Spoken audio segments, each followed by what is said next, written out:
ఢిల్లీలో అసెంబ్లీ ఎన్నికల ప్రచారంలో ఏపీ సీఎం చంద్రబాబు పాల్గొన్నారు. ఎన్డీఏ భాగస్వామిగా ఆయన బీజేపీ తరపున ప్రచారంలో పాల్గొన్నారు.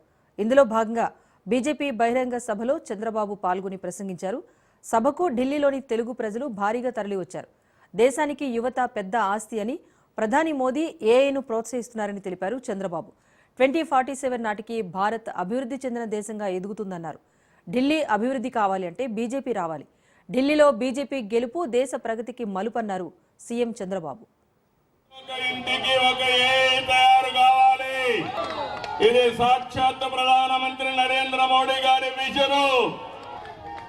ఈ రోజు మీరు ఒక విషయం గుర్తుపెట్టుకోవాలి. ఢిల్లీలో ఉండే ప్రజలందరూ ఆలోచించాలి.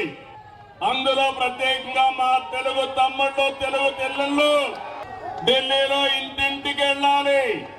బీజేపీ గెలుపు దేశ చరిత్రకి ఒక మలుపని చెప్పాల్సిన బాధ్యత మీ అందరి పైన ఉంది. ఈ రోజు మనందరం కూడా ఒక హిస్టారికల్ అకేషన్ లో ఉన్నాం. నేను ఎందుకు ఈ మాట మాట్లాడుతున్నానంటే, ఐటీలో మనం మొట్టమొదటిసారిగా ముందడుగేశాం. యువత మా తమ్ముళ్ళు ప్రపంచం అంతా దూసుకుపోయే పరిస్థితికి వచ్చారు. భారతదేశానికి డెమోగ్రఫిక్ డివిడెండ్ అంటే యువత ఒక పెద్ద ఆస్తిగా తయారైంది. మూడోది, సరైన నాయకుడు మన దేశానికి సరైన సమయంలో ఉన్నాడు. అదే నరేంద్ర మోడీ.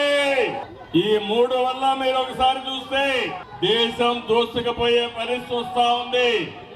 ఈరోజు ఆర్థిక వ్యవస్థలో ముందున్నాం, టెక్నాలజీలో ముందున్నాం. ఈ రోజు ప్రపంచం మొత్తం భారతదేశం యొక్క బ్రాండ్ మారుమోగుతా ఉందంటే దానికి కారకుడు నరేంద్ర మోడీ అని చెప్పి నేను మీకు తెలియజేస్తున్నా. అందుకని 11 ఏళ్లుగా మీరు చూశారు. 11 సంవత్సరాల్లో మీరు చూస్తే సంక్షేమం, అభివృద్ధి, సంస్కరణ మీద నరేంద్ర మోడీ గారు దేశాన్ని శరవేగంతో ముందుకు తీసుకుపోయే పరిస్థితికి వచ్చారు. 2047 వికసిత్ భారత్. ఆ రోజుకి మీరు చూస్తే ఇండియా నెంబర్ 1 గా తయారవుతుంది.